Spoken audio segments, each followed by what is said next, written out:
Hey everyone, I'm Slavie, and welcome to channel Yarochenko. If you're new here, a big thank you for tuning in and supporting Ukraine. Today's episode is packed with critical updates about the Russian invasion of Ukraine, and trust me, you won't want to miss a second. Stick around until the end. This episode, I'm fired up and I'm not holding back. I'm Slavie, born in Ukraine. This is my story and my fight. Ukraine is battling a genocidal invader, fighting for freedom, truth, and justice. Every battle fought strengthens our will to rise. On my channel, Yarochenko, I fight Russian propaganda and stand with my country until victory. Stand with me. Stand with Ukraine. Subscribe to Yarochenko. Together, we'll see Ukraine triumph.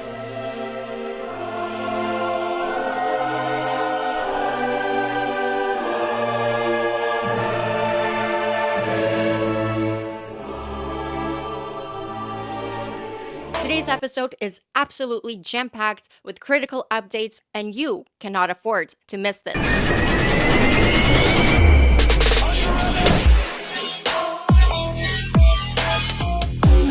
Ukrainian prisoners of war are enduring unspeakable horrors at the hands of Russian forces.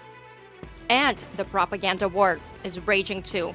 We'll expose the Russian-paid public figures, Jordan Peterson and Tucker Carlson, surprise, surprise, who have been working to push disinformation and destabilize democracies in the West. I've been looking forward to doing this episode so much. Canada, thank you so much for taking them down, and we've got all the details.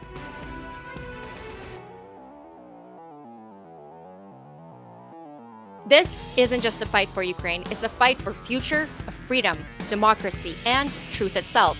So hit that like button, share this video far and wide, and subscribe. You won't want to miss a single second of this. Let's get into it.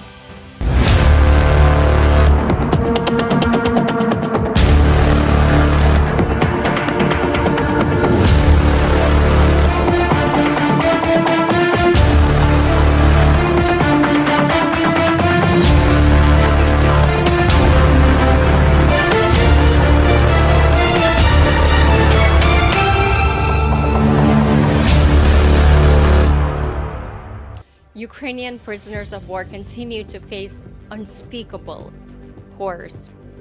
Nearly 90% of returned prisoners of war report torture. These are not just numbers, they're lives, their families, their heroes.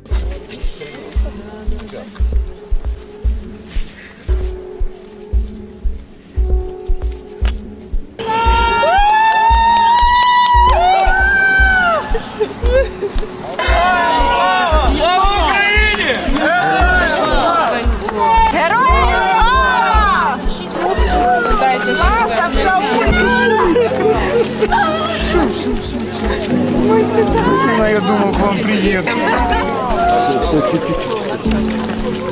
Здорово. Не ожидал, солнышко.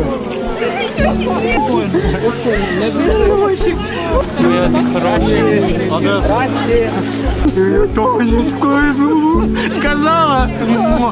Бабуля. Ой, как я там соскучился.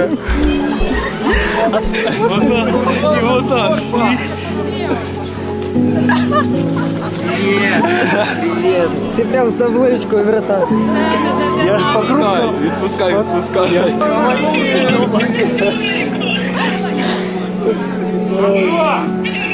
Там сока. Антон, беріться, будь ласка, тут всі. Антон, здорово. Красавчик. Все добре, Валюш, я з ним. Все добре, не плач, все вже добре. While we celebrate the return of 95 Ukrainian prisoners of war last week, let's not forget the thousands still trapped in Russian captivity. The cruelty of Russia knows no bounds. And what's happening to these prisoners is absolutely horrifying. Nearly 90% of returned prisoners of war report being tortured. it isn't just brutally, this is a direct violation of UN Charter and international law. The way Russia is treating Ukrainian prisoners of war is not only inhumane, it's illegal under the Geneva Conventions, which Russia is blatantly disregarding.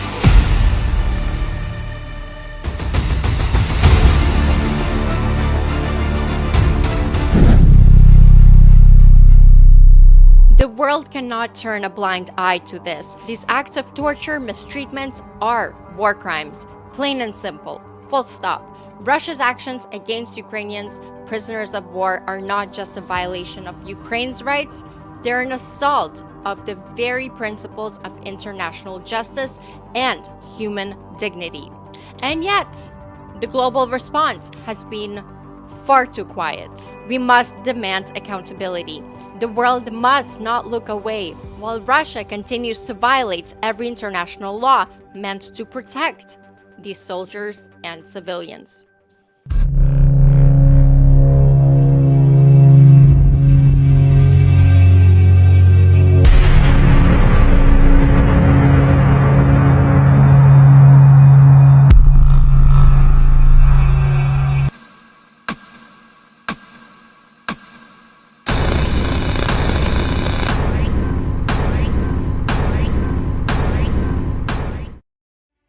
Now, my favorite segment. I've been waiting for this for a long time.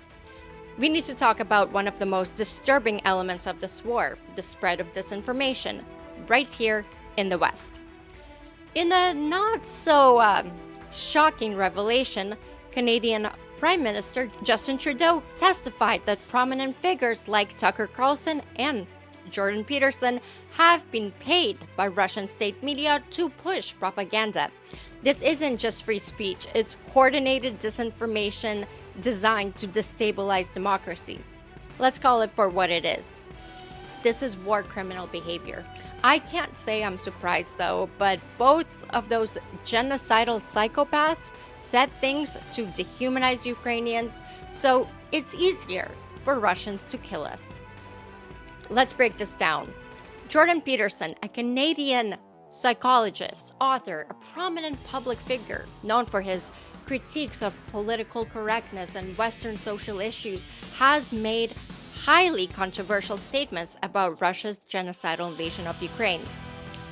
I have friends that called this man a genius previously, so this segment is very important to listen to and understand that Peterson is a full-blown liar for large amounts of Russian bloody cash. He argued that the West's cultural issues may have provoked Russia's invasion. That's right, Peterson suggests that Russia's actions were, at least in part, a response to keeping the so-called pathological West out of Ukraine. A country he claims is within Russia's historical sphere of influence. Just listen to this quote from him. Is it serious enough to increase the probability that Russia, say, will be motivated to invade merely to keep the pathological West out? And are we degenerate in a profoundly threatening manner? I think the answer to that may well be yes. The idea that we are ensconced in a culture war has become a rhetorical commonplace. How serious is that war? Is it serious enough to increase the probability that Russia, say, will be motivated to invade and potentially incapacitate Ukraine merely to keep the pathological West out of that country, which is a key part of the historically Russian sphere of influence? Wait, what? Peterson is outright suggesting that Russia's genocidal invasion of Ukraine is somehow justified as a defense mechanism against the West. Let that sink in. He's essentially excusing one of the most brutal and unprovoked attacks in modern history, framing it as a reaction to Western influence. And it gets even worse. He's downplaying the entire war, treating it like a farce.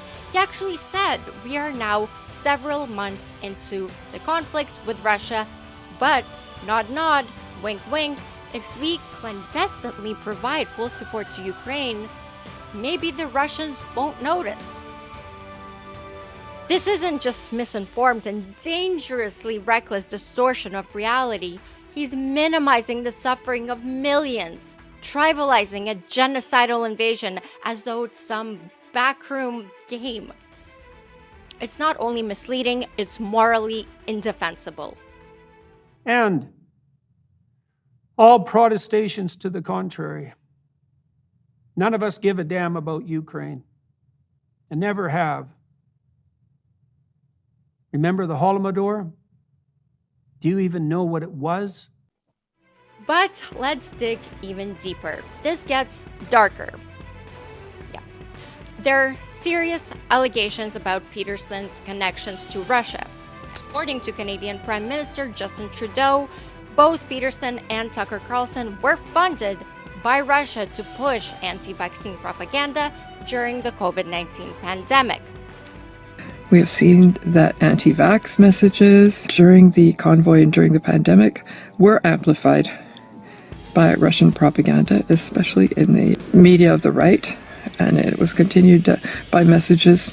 The people who were sharing anti-vax messages, it doesn't mean that there weren't people who were legitimately anti-vax, but that was hugely amplified by Russian propaganda. It didn't stop there. Russian media amplified these claims, which then shifted seamlessly into full-blown pro-Putin narratives after the genocidal invasion of Ukraine. Once Ukraine was invaded, we saw a lot of those channels become pro-Putin propaganda channels. And as I said, we've recently seen that RT is currently funding bloggers and other YouTube personalities of the right, such as Jordan Peterson, other names that are well known, and Tucker Carlson as well, in order to amplify messages that are destabilizing democracies. Peterson has parroted these narratives, effectively becoming a mouthpiece for the Kremlin's propaganda machine. Talking to somebody who probably is as demonic as we think he is, Vladimir Putin and Ukraine, as we're doing this interview, he's been issuing more bellicose threats about using nuclear weapons. Yeah. From your Surprise. Do you think he would actually do that? Yes. And what kind of person is he, Putin, do you think? Well, he's a lot more like everybody else than anyone thinks. You know, the notion that he's Hitler or Stalin, that's just foolish. I don't see any evidence for that at all. I mean, first of all, Hitler and Stalin were very singular types, and there's a bit of Hitler and Stalin in everyone. So, you know, there's some truth in that. Maybe there's more in the typical Russian leader. A bit of Hitler normal. in everyone? Really? There's more than a bit. Really? Oh, absolutely. Yeah, well, why would have Nazism spread the way it did? You know, people think, well, that's all top down. It's not top down. There's a part of people that are all these people who informed on Kate Berbelsing. Well, didn't Goebbels say that the way to get vast numbers of people to go along with what you want to do is to terrify them? Yeah, you could hold do that. a grip of terror over them. Oh, yeah, but... And in a way, that's what Putin's now doing with the Russian people, where he's going back now into a position of they're all trying to get us, they want to attack us, they want to take us over. He's terrifying his people to rally support for what at the moment is a conflict he has started, which is not going the way he assumed. Oh, but that's not all. In 2020, Peterson was treated for addiction to anti-anxiety medication in Russia, which is basically Xanax. But by raising further questions about his connections to the country, and if that wasn't enough, he has also spread the dangerous lie that climate change is a hoax. A key narrative pushed by Russian disinformation to weaken global unity on climate policy. These are not just isolated comments, they're part of a deliberate strategy to undermine Western democracies and advance authoritarian interests. This is complicity in global disinformation campaign designed to destabilize, divide, and distract. And finally, it's all being exposed and debunked. Jordan Peterson lied multiple times in a recent interview, using a technique known as a Gish Gallop, where a rapid flow of disinformation makes it difficult to refute each argument in the time available. So I'm going to refute Peterson's false claims one by one. Ready? Go. I think it's pretty undeniable at this point that there is an impact on climate across the planet. I think that's highly deniable. We have no idea what the impact is from. I mean, the climate science is a good example of that. That's an appalling scam. And let's not forget Tucker Carlson, another key figure in this disinformation web. Just like Peterson, Carlson has been accused of spreading Russian-backed narratives, from downplaying the COVID pandemic to defending Russia's genocidal invasion of Ukraine and accusing Ukraine. Carlson's platform has given voice to Kremlin propaganda. I didn't go to Russia, of course, to promote Vladimir Putin, and if that was my purpose, I'd say so, because I'm not embarrassed. I went because I felt that most Americans, in whose name all of this is being done, don't really know what's happening, and they know nothing about the guy they're supposedly at war with, unofficially. And I just felt that my job, if I have a job in this world, is to bring information to people so they can decide. And so I wanted to do the longest interview I could with Vladimir Putin that contained the most amount of Vladimir Putin talking, not me grandstanding about what a great person I am. When an American journalist interviews someone like Vladimir Putin, the whole point of the interview is to say, I'm a good person and you're not. And that interview was aimed at his colleagues in the newsrooms in the United States. I'm a good person. Why are you such a bad person? You're committing genocide. Okay. That's not fruitful, and that's certainly not my role. I want to hear Vladimir Putin talk so people in my country can assess what's happening. First things first, Putin wants to get out of this war. He's not going to become more open to negotiation the longer this goes on. One of the things we've learned in the course of the last 2 years is that Russia's industrial capacity is a lot more profound than we thought it was.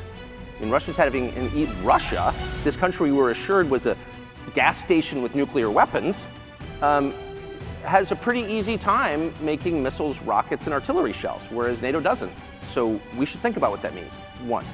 Two, the West doesn't spend any time, or our policymakers in Washington spend no time thinking about, like, what are the achievable goals here? I have heard, personally, US government officials say, well, we're just gonna have to return Crimea to Ukraine.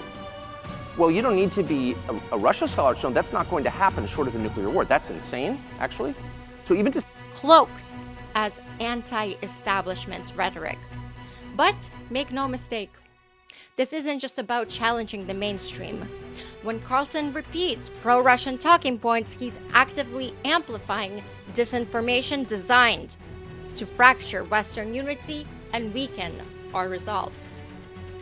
So, in 2008, the doors of NATO were opened for Ukraine. In 2014, there was a coup. They started persecuting those who did not accept the coup, and it was indeed a coup. They created a threat to Crimea, which we had to take under our protection. They launched the war in Donbass in 2014 with the use of aircraft and artillery against civilians. This is when it all started. There's a video of aircraft attacking Donetsk from above. They launched a large-scale military operation, then another one. When they failed, they started to prepare the next one. All this against the background of military development of this territory and opening of NATO's doors. How could we not? Tucker Carlson's 2-hour interview with Vladimir Putin, released on February, stirred controversy as he seemingly avoided asking tough questions. It lacked substance, perpetuating pseudo-historical narratives used to justify Russia's invasion of Ukraine. The goal was clear: to promote Kremlin narratives and validate MAGA propaganda, potentially impacting aid to Ukraine and facilitating Russia's genocidal actions. If you want to know why Putin invaded, it's not a secret. You can read his excuses from his 2021 revisionist and genocidal essay on the historical unity of Russians and Ukrainians.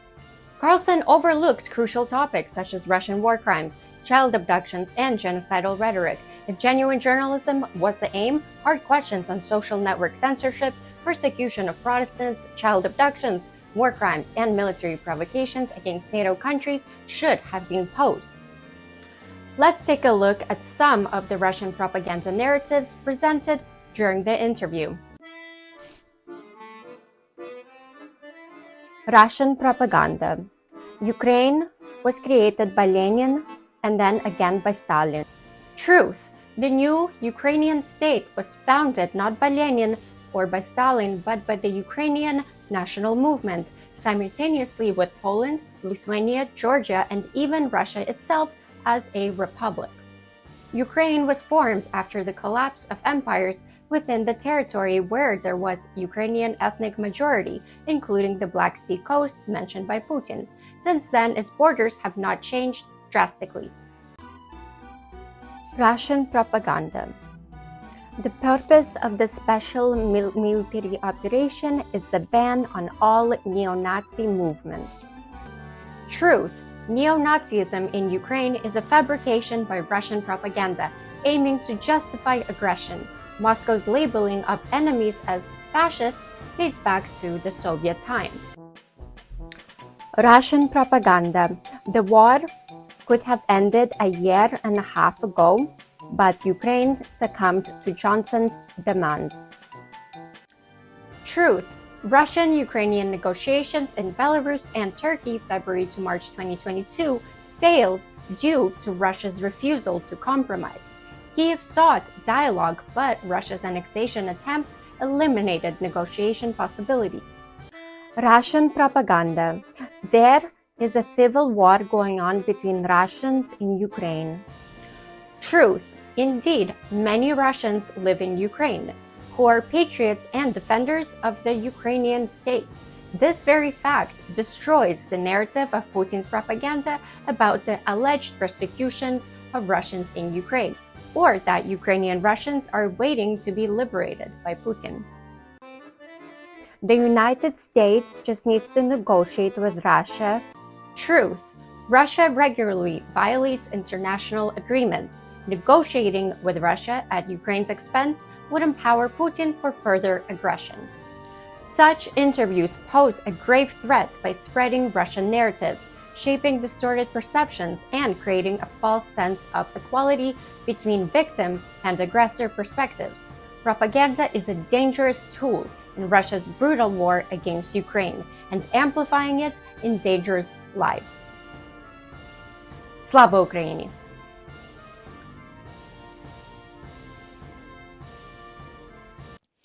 These aren't harmless opinions, they're weapons of influence that serve Putin's agenda. The more these lies spread, the more vulnerable Ukraine becomes, and the more dangerous it is for the rest of the world. If the West starts believing these narratives, we risk pulling the plug on the vital support that Ukraine needs to survive. This isn't just a battle of ideas, it's a battle for the future of freedom. We must recognize Carlson's and Peterson's words for what they are: a threat to democracy, a lifeline to dictators, and a danger to the survival of Ukraine. We can't afford to stay silent any longer. Speak up.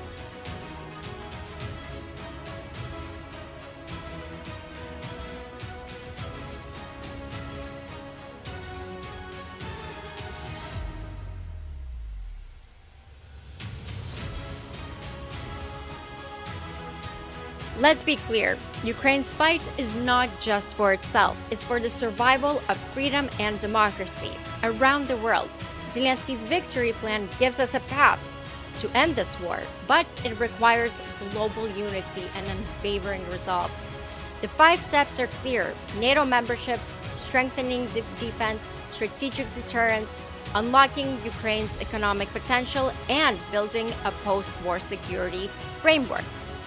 But these steps can only succeed if the world continues to stand by Ukraine. Ukraine needs NATO, and NATO needs Ukraine. Zelensky's message couldn't be any more clear. Either Ukraine joins NATO or faces the grim reality of needing nuclear weapons to defend itself. The stakes are rising extremely fast. North Korea is now sending troops to support Russia's genocidal invasion, turning this war into a fight against a growing coalition of dictatorships. This isn't just Ukraine's fight anymore. It's a battle between freedom and tyranny. And the outcome will shape our future, all of us. What keeps you going? Do you ever feel defeated?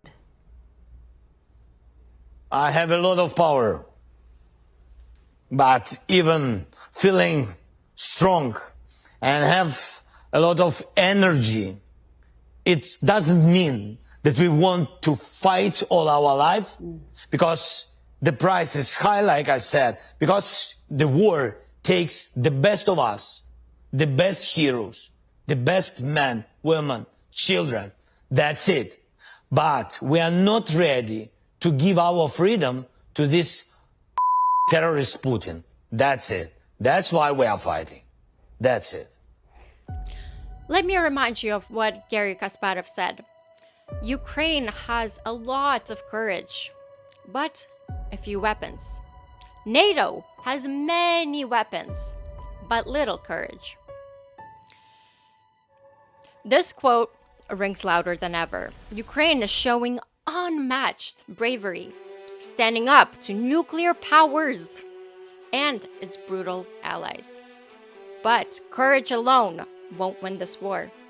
NATO must step up, not just with words, but with decisive action.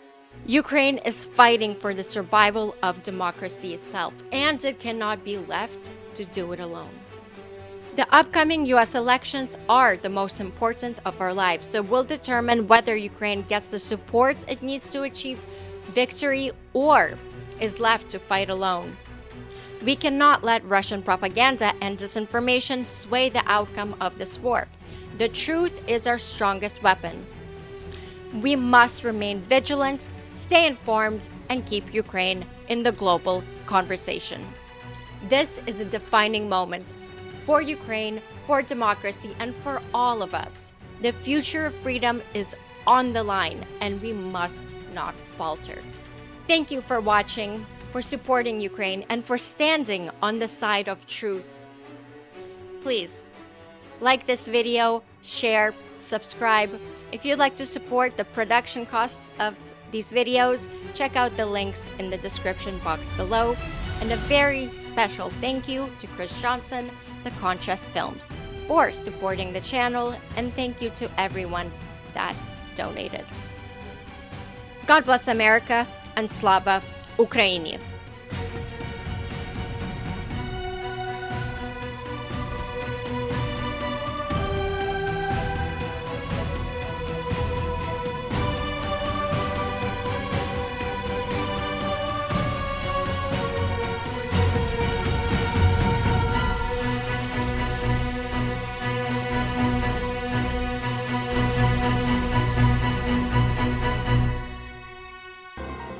Stand with Ukraine till victory.